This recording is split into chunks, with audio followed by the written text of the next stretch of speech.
Sister, நீங்க marriage பண்ணிக்க போற பையன் எப்படிலாம் இருக்குன்னு ஆசைப்படுறீங்க, என்னால எதிர்பார்ப்பீங்க? பைக்கு, வீடு, நிறைய பணம், இது எதுவுமே வேணாம். அவன் வந்து எனக்கு உண்மையா இருக்கணும், என்கிட்ட மட்டும்தான் பேசணும், என் கூட டைம் ஸ்பெண்ட் பண்ணணும். அந்த மாதிரி ஒரு பையன் வேணும். கிடைக்கல, இது வரைக்கும் தேடிக்கிட்டு இருக்கேன். வாக்கப்பட்டு வந்த வாசமலரே, வண்ணம் கலையாத ரோசாவே. அவனை என் கூட வந்தா மட்டும் போதும், அவனை பத்திரமா பாத்துப்பேன்.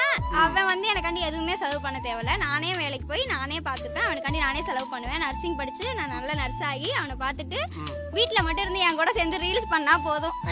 அது ஒண்ணு போதும், மத்தபடி எதுவும் வேணாம். அவன் வந்து என் கூட டைம் ஸ்பெண்ட் பண்ணாலே எனக்கு ஒரு பெரிய விஷயமா தான் இருக்கும். அவன் என்னை பெருசா பாத்துக்கணும் அப்படின்னா நான் எதிரே பார்க்க மாட்டேன். கூடவே இருக்கணும், நான் பேசுறதெல்லாம் கேட்டுக்கிட்டே இருக்கணும். நீ வந்து போனதாலா உயிர் சுட்டாலும் சுகம் என்ன நீ